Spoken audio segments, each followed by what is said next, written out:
esa alegría y ese honor es porque mantenemos un constante y una dinámica de trabajo, la cual nos permite hacer este tipo de tertulia que de alguna otra forma voy a tratar de superar al maestro en economía, nuestro querido amigo Tito, y que no solamente en el contexto económico, sino profundizar qué es lo que ha llevado a este concepto y las razones.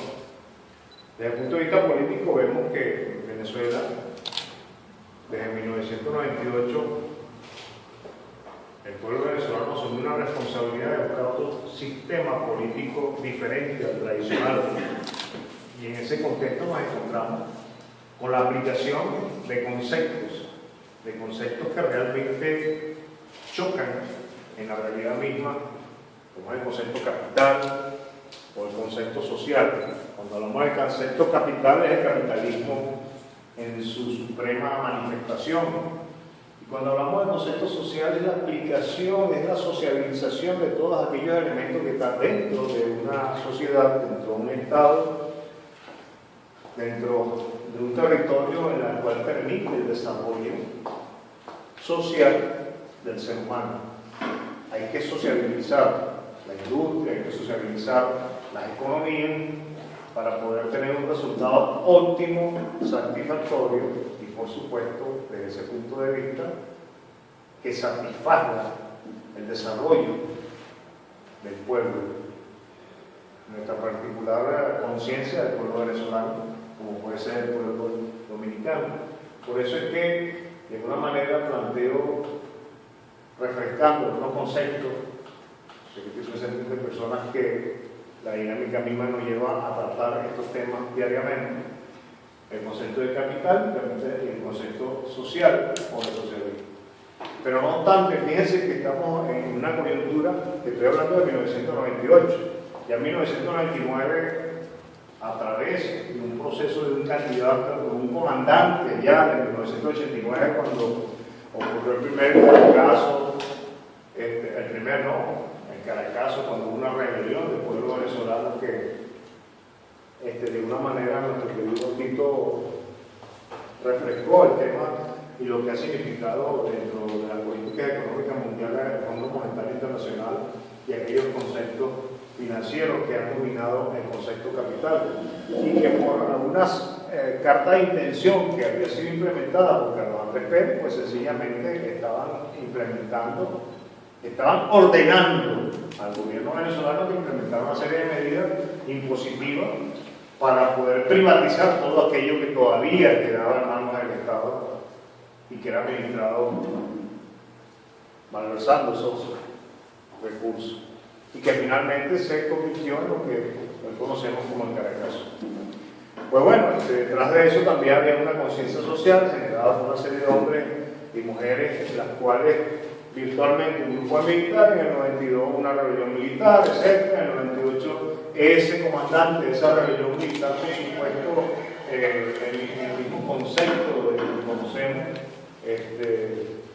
por su misma formación y los ideales históricos que siempre nos han arropado y nos han mantenido en la efervescencia histórica, permitió no solamente llevar un nuevo sistema político, sino lo que realmente consideramos hoy, en pleno siglo XXI, el concepto del socialismo del siglo XXI, que no es más, y yo creo que tenemos que ir a la reflexión, que es la utilización de todos los medios que posee un país en beneficio de la socialización, del socialismo.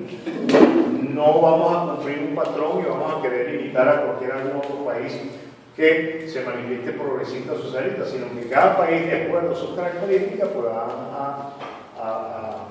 a beneficiar a un pueblo. Y bueno, ya en el 98, en el 99, la derecha y la ultraderecha inició a colocar las barbas en remojo. Y por eso vemos y observamos que llevamos 20 años en el proceso revolucionario, y digo lamentablemente, defendiéndonos ante el ataque de una oposición apátrida y de elementos foráneos, desde países vecinos hasta más allá como es el poder imperial norteamericano, que final siempre se encuentran dentro de los procesos desestabilizadores de nuestro país. Yo tenía algún recuento de por qué la violencia en Venezuela, pero vamos a ir al tema más económico, que a la final es político también.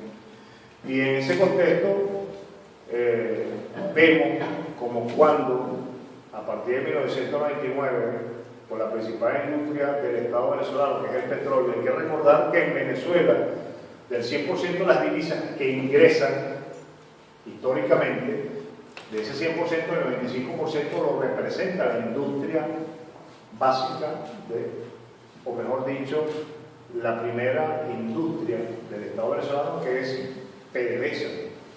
El otro 5% está representado por un 4%, que son las industrias básicas, el hierro, el oro, el aluminio y cualquier otro elemento que permitan dinamizar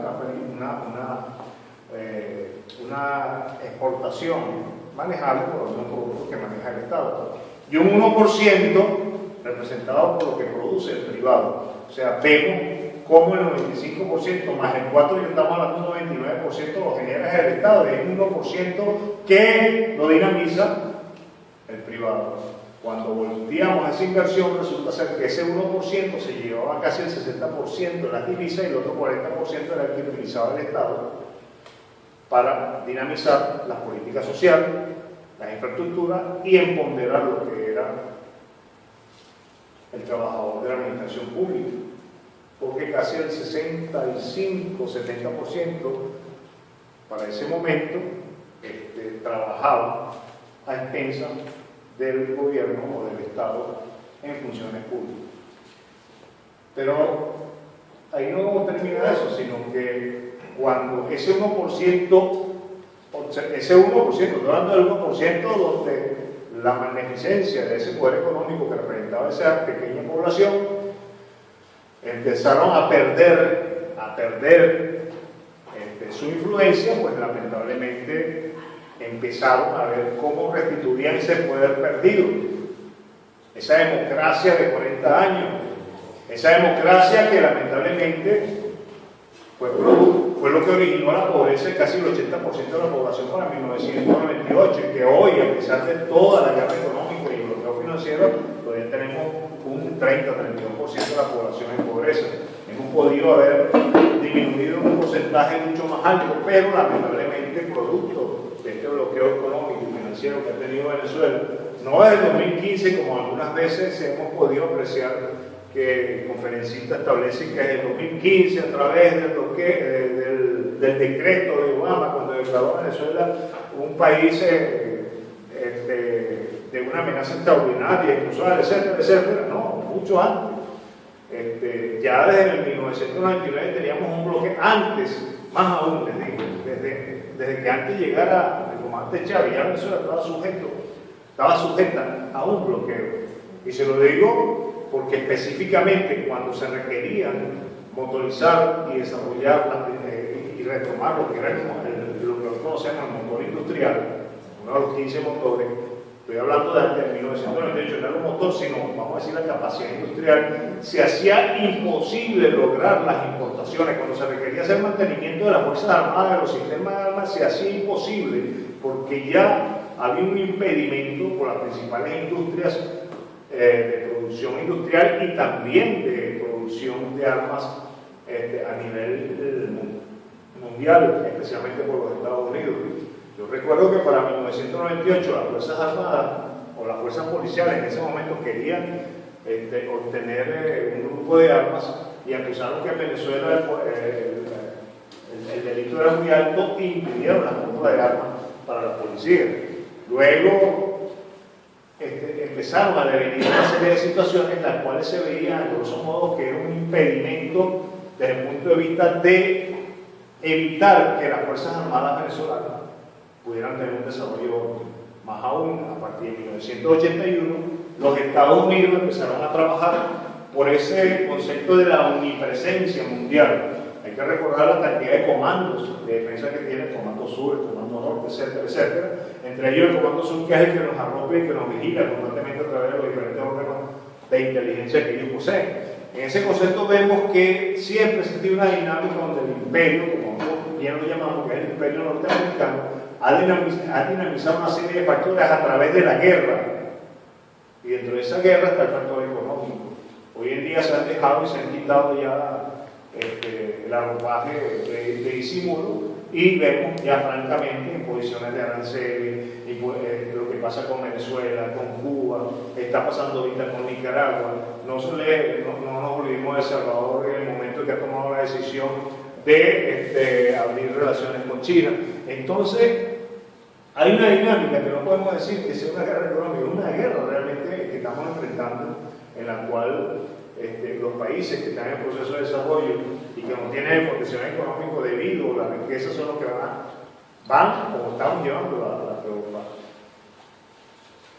Y cuando, por supuesto, viene el comandante Chávez, se le planta a los Estados Unidos y le dice que dejamos de ser su espacio trasero, pues ahí se enfilaron todas las acciones para tratar de, no solamente desvirtuar, sino tratar de evitar la integración de América Latina y el Caribe.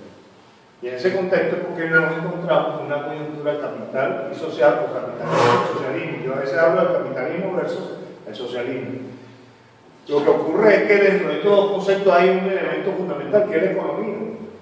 Sin economía, sin finanzas, sin dinero, ni hay capitalismo, ni hay socialismo. Lo que pasa es que las virtudes, los principios, los valores, son los que nos van a llevar a adoptar que yo sea capitalista o que yo sea socialista. Hoy nos vamos a encontrar con un concepto que a ustedes, a mí me da mucha risa, ¿no? Cada vez que lo escucho, que es el capitalismo popular. Capitalismo popular, bueno, para que sea popular, el pueblo tiene que tener una capacidad económica y financiera suficiente como para poder dinamizar no solamente un gasto, sino un consumo constante dentro de ese concepto capital. Hoy lo vemos que está en plena efervescencia. Y cuando, estos son algunos ejemplos, ¿quién fue la primera persona en el tiempo que habló de ese capitalismo popular? Nuestra primera ministra del Reino Unido, Margaret Thatcher, cuando establecía que la dinámica de las economías deberían estar en función de un proceso económico capital popular o el capitalismo popular. Y así muchas personas lo fueron adoptando en su concepto. Y lo traigo a colación porque más reciente, el secretario ejecutivo del partido de Alianza para el Pueblo, Alianza País. ¿Ah? Alianza País. Alianza País, perdón. Alianza País, el secretario ejecutivo se dio el tupé de unas declaraciones que dio por Telesur a la influencia del actual gobierno del presidente de Ecuador. Habló después que era socialista o era progresista, ahora resulta ser que está arropando el concepto del capitalismo popular. Entonces hay que ver cómo se come esto. Y cómo se come esto es que ya se salió del ALBA. Acaban de anunciar ayer recientemente que se salieron del ALBA y que para poder ayudar al pueblo venezolano con medidas, y ya están declarando un corredor humanitario para darle ingreso desde Perú a los venezolanos o venezolanos que están migrando o inmigrando hacia estos países de nuestro continente. Es así que vemos que hay un concepto vedado de imponer este concepto y, por supuesto, de dar alastre con el concepto progresista o socialista de la medida adoptada por los países que todavía se mantienen con la bandera del socialismo, como es Bolivia, como es Venezuela, como es Ecuador, y todavía aquellos pueblos que siguen luchando, Argentina, Brasil, como y era Ecuador. Como era Ecuador. No, y en Ecuador todavía hay un pueblo que está dinamizado. Lo que pasa es que cuando despierte le va a pasar lo mismo que le está pasando a Argentina y le va a pasar lo mismo que le está pasando a Brasil. Hay una dinámica que cuando despierten y digan, bueno, ¿mi moneda cuál es? ¿El dólar? ¿O el sucre? ¿Cómo dinamizo cuando tengan una estampida con referente al dólar? La verdad es que la van a ver bien negra. Pero bueno, eso es una dinámica que a lo mejor Tito nos pudiera explicar desde algún punto de vista de la dolarización del Ecuador. En este contexto vemos que en Venezuela también ese concepto del capitalismo popular lo estuvo estudiando hace 2 años una connotada opositora, muy bonita ella, pero con un concepto maquiavélico bárbaro, que es María Corina Machado, ultraderechista, no podemos decir que de derecha, no, ultraderechista, por su nombre y por su apellido especialmente viene de una familia, de un apellido de abolengo, de muchos años y de tradición histórica. Es así que cuando hablamos de socialismo del siglo XXI vemos por qué la dinámica dentro del proceso es lo que indica en Venezuela, en nuestro país, y es así que vemos los resultados. Cuando seguimos hablando del capitalismo y el socialismo, vemos cuál es una gran diferencia. Que el capitalismo es que en función, la próxima página, es en función de un desarrollo, el capitalismo no armónico precisamente, todas las barriadas de todo el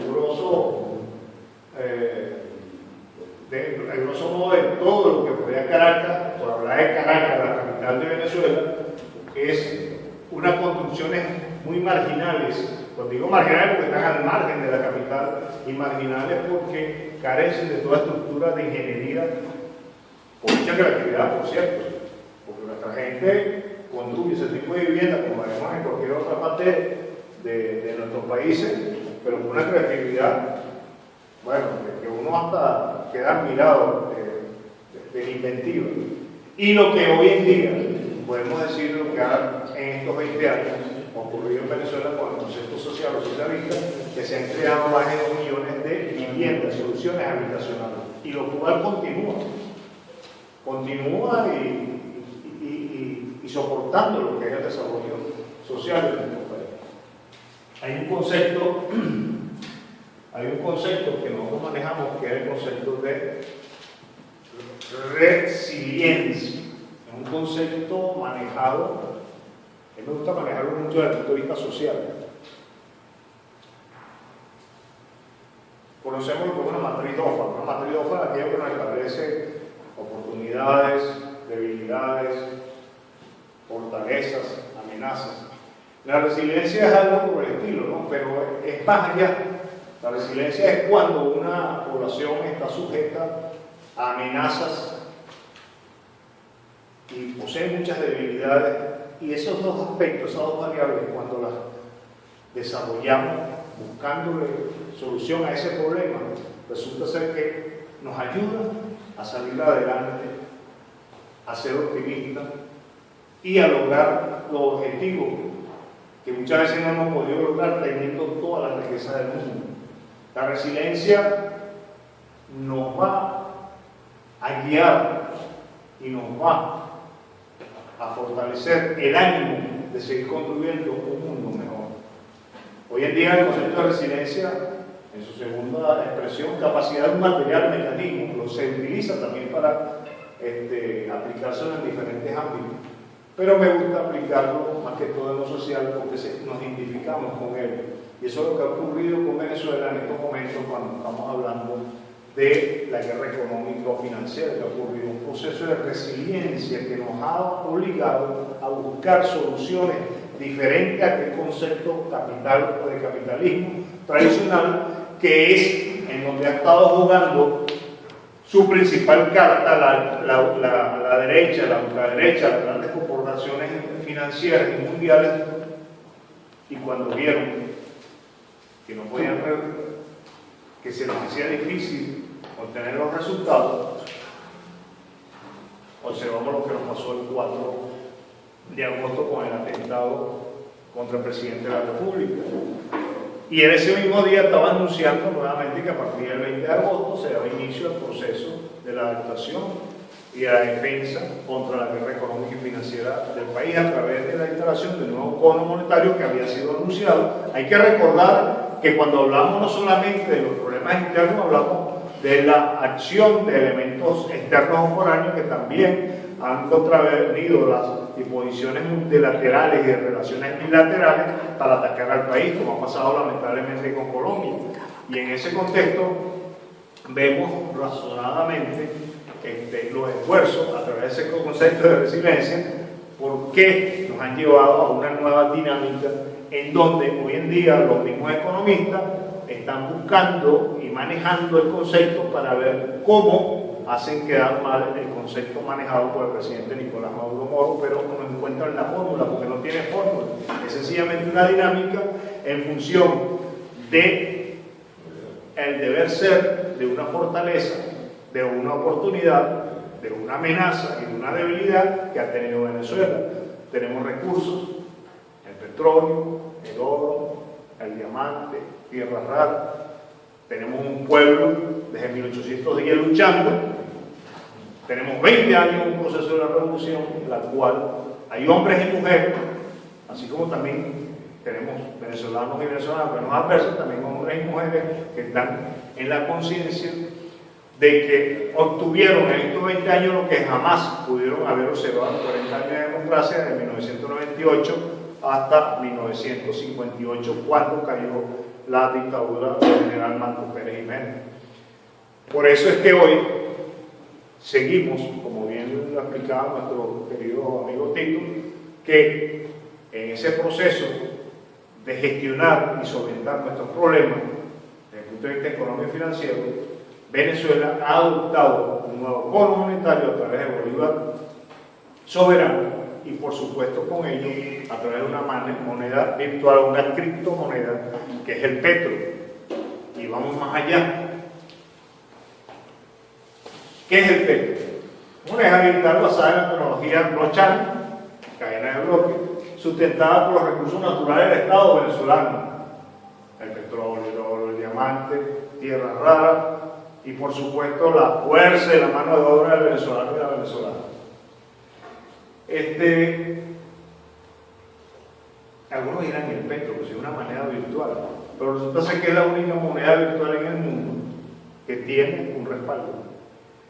Tito nos hablaba de la percepción de ese sentido de que cuando un país es desarrollado, industrializado, tiene un concepto de desarrollo que eso hay que verlo con mucho cuidado, porque cuando hablamos de la India, hablamos de que la India es un país desarrollado, y resulta ser que tenemos gente viviendo en las alcantarillas, en el subsuelo, jalando las cloacas para poder sobrevivir, y es un país desarrollado. Entonces, por eso es que es un concepto que muchas veces diatriba con el concepto capital y el concepto social por ese mismo concepto, porque hay variables que no necesariamente te quiere decir que ese país, porque tenga tecnología desarrollada, el desarrollo va cuando tu gente está bien, cuando tienes un pueblo educado, cuando tienes un pueblo con asistencia social y que no le falte nada, por lo menos que tenga un equilibrio desde el punto de vista de su desarrollo humano. Seguimos viendo, nos vamos a encontrar también que dentro de este concepto de lo que es el petro, nos va a dar una dinámica muy importante. Se dice que el petro está fortalecido por un barril de petróleo. Sí, eso es cierto. Ajá. Ahorita, supuestamente, el barril de petróleo está entre 75 y 70 dólares el barril. El gobierno nacional, de una manera diligenciosa, estableció un valor de 60 dólares para poder tener una base